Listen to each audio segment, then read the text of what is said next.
Hello, Player One Taco coming to you live day 0 of the Bitcoin conference here in Las Vegas 2025. You can see it behind us, the iconic, someone's device.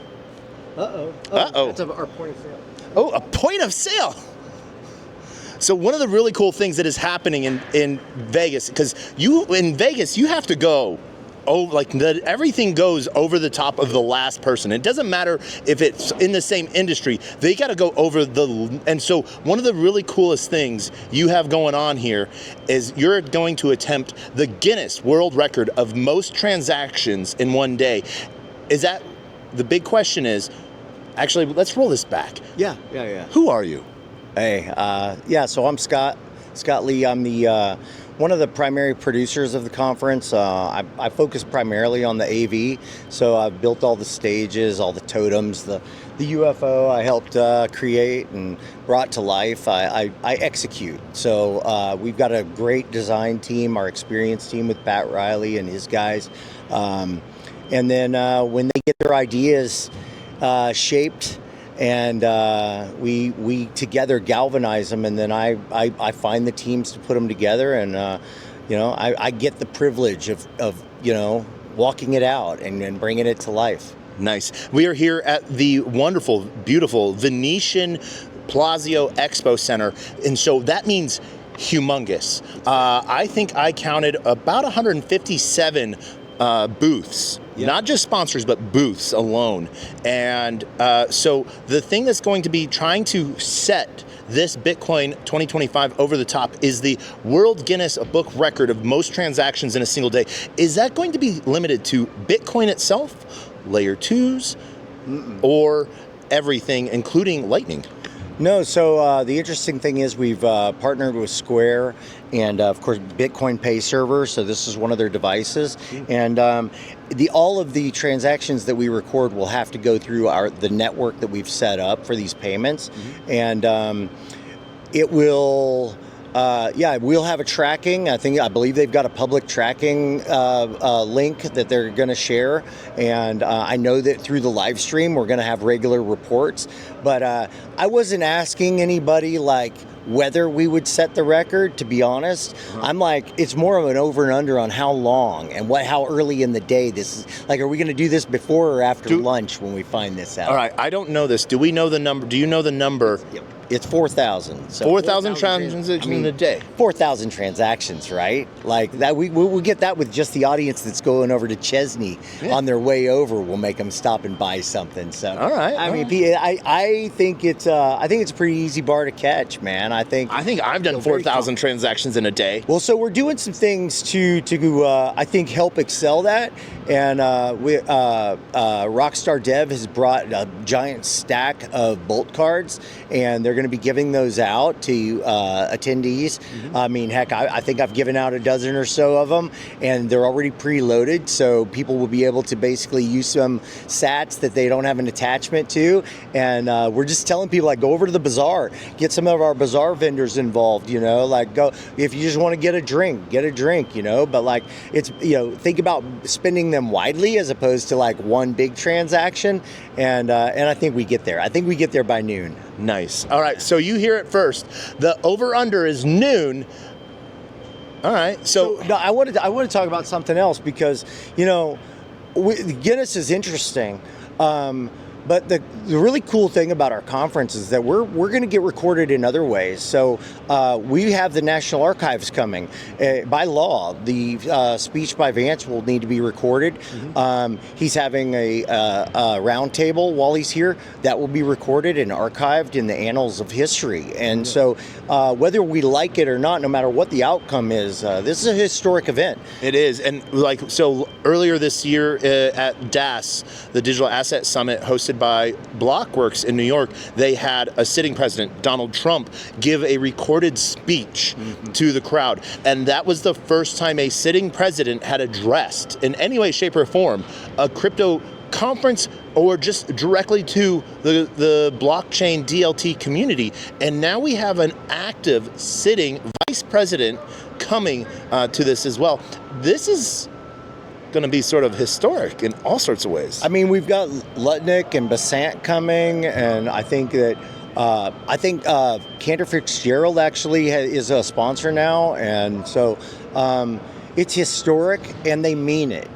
They're not just, they're involved. These people are coming, and these are the people that are going to have influence on the regulations, the future of our industry, and they're here with very welcoming arms from us, but also that they're coming with a understanding that this is an important area to focus their concerns on. One of the things that I think is really important that I appreciate, not only are they coming themselves, but they're bringing like their advisors and teams. And those people, the people that really are on the front line or close to the front line that listen and learn, those people are the ones that are going to be really paying attention to things, talking to the mom and pop sponsors and booths and projects to see what matters to them and what can help or hurt them. And, so they can sort of guide, because yes, every individual is amazing that follows blockchain in some way, shape, or form, but there's so much going on that having a board of advisors, I think, is one of the really cool things. So that is going to be an amazing thing that's going to be happening. There's, when you talk about that sort of collateral impact, we see that here. We have thousands of employees that work for the Venetian and for the AV companies that I work with directly that are being impacted by this. They're seeing what the Bitcoin community is really made of, and what they're finding is that these are people that are like highly intentional, that are very passionate about what they're doing here. Like, very few people are involved with the event that don't have a Bitcoin lean, that they're not involved. So at every turn, these people are being orange pilled a little bit at a time, and in a very organic way of seeing how we operate with each other and how we operate with transparency and with trust and with like trying to get consensus when we are trying to figure something out. We're very we don't work on a hierarchy. We work on like a round table understanding when we're doing all of this. So, it's the consistency of it too, because you talk about the transparency, and the consensus, but the consensus of consistently showing up as well. Sure. And I think that really drives someone home. We're just not a flash, like a supernova, look bright and disappear. We're here, and this is sort of one of those testaments of how to prove that. One of the really cool things, that I see with conferences and that I try to do is talk to people that aren't involved with the conference in any way, shape, or form. Talk to them about crypto. Like, so you're at this conference. Do you have a wallet? I've been cheating. I'm not just a Bitcoin maxi. I'm chain agnostic. I've been using the Jupiter universal send. So I literally can show someone a QR code and they can take a picture of it and I send them gasless crypto for free. But one of the things I really love in the Bitcoin world is the wallet of Satoshi. Yeah. I think that's my favorite wallet for like doing Lightning Network, peer-to-peer transactions, what Bitcoin was made for. So I think that this is going to be a really interesting time. I'm super excited, and we're glad to have you here, man. Good to have you back. I know you're an expert at events. I will give you that props. And so for you to come here, be interested in participating here, I consider that an honor. I appreciate you doing that and for covering it. And whether you use this or not, man, I really do appreciate it. No, I use everything in some point, shape, or form, because why not? But no, this is one of the things to where I've been to conferences where they're just put up last thought. I've been to conferences where it's just put together by an event company. But when you have an event company that lives and breathes this and it comes through, we see everything from, no matter what people's view on centralized versus decentralized, we have it all under one roof. We have everything from free Ross Ulbricht, memorabilia, like his prison shoes, up for auction. If you have, monkeys, giant balloons of inscriptions. You have Robinhood crypto here. You have Frax. You have, Coinbase here, Galaxy, Deloitte. FastX, Go Mining, Gemini, and even stand with crypto. And then you have BitDeer and all of these other mining operations. There's like Chinese mining operation, like companies that provide not mining equipment but like transformers so that people can build better mining equipment. And you see it from the ground all the way to the most outlandish thing, like I don't know, there was like a trading card, just like, and they just take sats, and so like everyone's using this in some way, shape, or form, and it's really cool. Thanks, man. I think so too.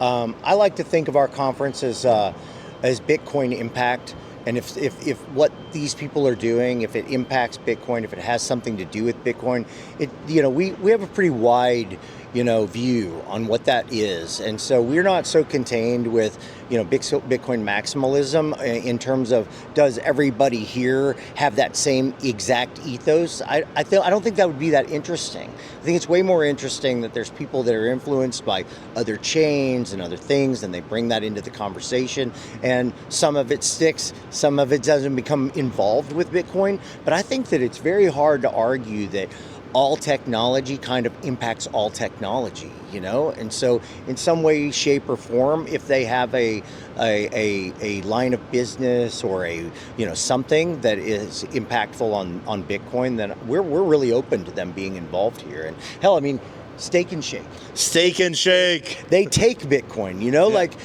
how much less of a Bitcoin company can that be? But the fact that they take Bitcoin, that's enough for us, because, we want to welcome that in. We're trying, adoption is a big part of what our mission is here. And so when you see it in action, we got to celebrate that, man. Bring that stuff home. We got to celebrate it. Go visit your local Steak and Shake. Yeah. Buy something with Bitcoin. And even if it's difficult, walk through it and see what those pain points are, and then like make some positive criticism, critiques to Steak and Shake so that they can learn, because this is their first foray. We've never seen a company so public, so fast food chain based, like do something like this in the US. And so this is just an amazing time to be alive. Now I have a question, since everything here is somehow Bitcoin related. The only thing that I have not seen that is not Bitcoin related, unless you tell me otherwise, the Blue Origin capsule. Is that the same capsule Katy Perry was in, supposedly? Well, yeah, it's a model of it. I'm not sure it's the exact one. A model of it. Maybe a prototype, or it may be another. I can't tell you that that's the serial number that went. I don't know. It wasn't on chain. And you know what? There are things that happen here sometimes because people just think it would be fucking cool. And I don't get me wrong. I think that is freaking cool as heck. And so it was a product of an offer to bring and a little bit of like, why not? We're going to build a UFO. We're going to space. We're going to the moon. We're galaxy money. So, I think there's a lot of that sort of space play that just made it make sense. And so, we're serious about doing a really awesome job and being real professionals about this. And then we also have a great sense of humor, and we have great levity. And, if you don't see some of the tongue-in-cheek stuff as you go through here, you're missing some of the best parts of it, for sure. No, there's just being here is the best part. So I'm super excited. It is empty, and there are so many booths here getting ready for time to be here. Favorite time to be here is this. I walked in at 2:00 this morning, so I got front row access. Yeah, getting to see how much work has been done in just the day. About 96 hours. So we took over on Friday. What are we, Monday? So, I think so, yeah. somewhere between 70 and 90 hours. We went from watching the last show leave, trucks pulling out, to having this like world. We built a city, and with blocks and highways and little neighborhoods and villages, and of course all the stages and all these totems and all this. Are you going to climb the Clean Spark climbing wall? I don't know. We'll see. But I can barely stand up right now, so we'll see. I might rally. I might try it. All right. So as we wrap this up, because I know you still have a heck ton you got to do. And my phone's blowing up. Your phone is blowing up. My phone is blowing up. We are here in Las Vegas. What's the last call to action you would like to give? You got to get here.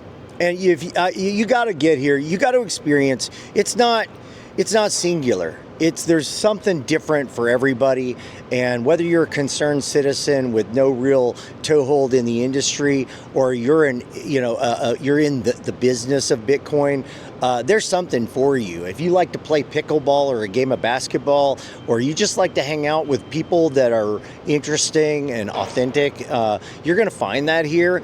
And then I will just say, because I was a big part of bringing it to life, is that our live stream that we're going to have is going to wow people. They're not ready for it. This is going to be maybe a change in the level. We're gonna raise the bar for how live streams should be done at events, and I hope people take notice of it, and I hope my brain is rolling through all the ways that it could be really cool. So I'm gonna give one idea. You have like 1,000 of those little tiny traveling robots with cameras, and people can just take one over. They pay a few sats to take it over and travel and walk around and talk to people. Well, what I do have is in the rafters, I have eyeballs, and they're going to be, talking to the eye in the sky. Okay. They're going to be making trips around the entire expo center. From that eye in the sky, you can see the mining stage and who's on it, who's on the Genesis stage at the back. You can go to the totem. We're going to go to the store and the art gallery, and our host is going to give you a visual tour. And between that and checking in on the Nakamoto stage, seeing the crowd, we've got an eye in the sky in there too. I mean, one of the coolest stages, maybe because all the lights were off and how intimate it looked, but the vault, that stage looks like the deep sessions. The deep session looks like that is going to be alpha. Yeah, it will. It will. It always is. It'll deliver. But Carly and her team over there have done just a bang up job. They take it very personal. They give it all the touches. These people. These are the people that are committed. They've got conviction and they want to be there. They know what it feels like to have a real experience. And what most of it is, surprisingly, it's not technology, it's not the Blue Origin capsule, it's not the great food that they get in there.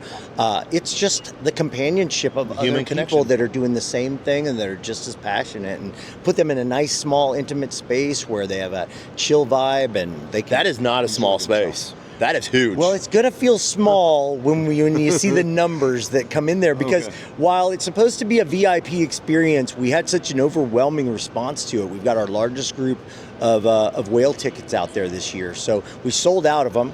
As you know, you can't buy whale passes today.